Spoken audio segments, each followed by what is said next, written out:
1 bag of the coleslaw mix. I'm going to make sauerkraut out of it.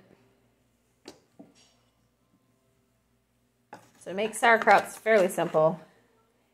You take the cabbage and you cover it with salt. You do not want to use iodized salt because that will inhibit the fermentation process. So I'm just using pink salt, Himalayan pink salt. And then what you'll do is you'll mix this all up. You leave it for a little while and the juices will start coming out of the cabbage. So I'm going to do that and then I'll show you what it looks like when it's sat for a while. Sitting about an hour, and as you can see, it shrunk down considerably. Now I'm going to use a potato masher to mash it up and really get those juices out. And I'll show you what that looks like when I'm done. If you mash it, you'll see the juices will start to come out, and you'll be able to squeeze it out of them. And that's what you're going for.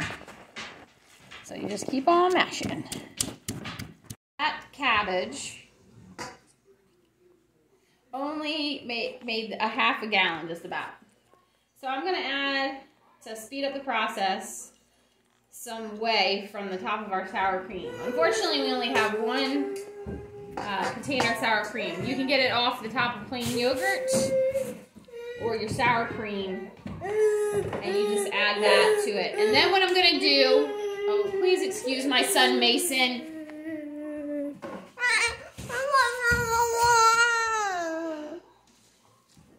Kids like to eat their cabbage raw, apparently. So they've just been eating it straight out of the bag. And what we'll do is I'm going to put a gallon bag inside of here, a Ziploc baggie. And I'm going to fill it with a brine water so that way if it leaks, it's leaking salty water, which is fine, into our sauerkraut. And I'll show you what that looks like when I'm done with that. Ready?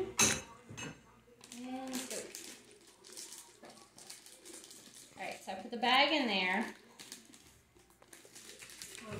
I forgot to mention that I put garlic in with our sauerkraut because, hello, everybody needs garlic. I'm going to add some salt to my bag, and then I'm going to add water.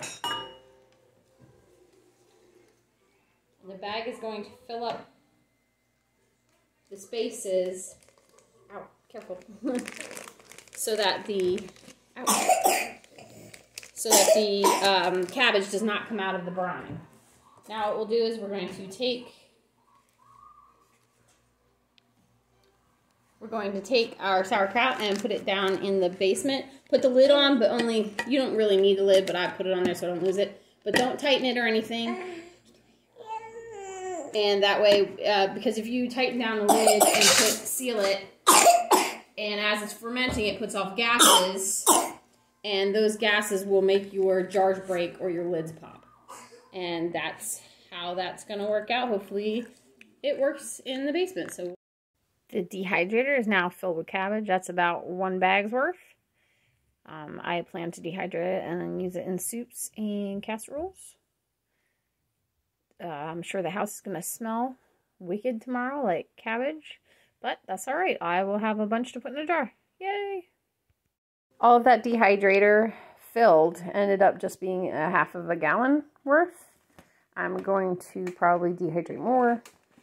So that takes up a heck of a lot less space. Yay!